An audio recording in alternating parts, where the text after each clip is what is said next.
Welcome to the Genius Factory. Enjoy the video. In this video, I will explain how to replace your vehicle's rear wiper blade. First, gather your essential tools: a new wiper blade, a small flathead screwdriver, and a clean cloth. It is crucial to ensure your new blade is the correct size and type for your specific vehicle. Working in a well-lit area will make the process much easier and safer.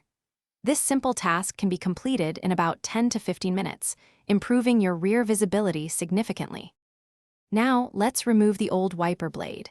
Carefully lift the wiper arm away from the rear window until it clicks and locks into its upright position. Next, look for a small tab or clip where the blade connects to the arm. Gently press this tab and slide the old blade straight off the arm. Remember to hold the arm firmly so it does not accidentally snap back and hit the glass, which could cause damage. With the old blade removed, installing the new one is straightforward. Take your new wiper blade and align its connector with the hook on the wiper arm.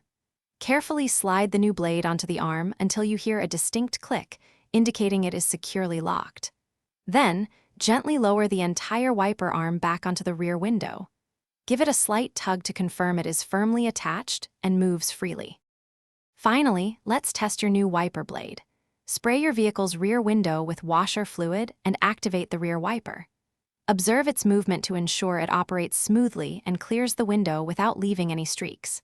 For best performance, regularly clean your wiper blades with a damp cloth.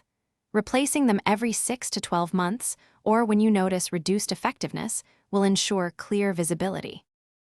Thanks for watching. If you found this helpful, don't forget to like and subscribe.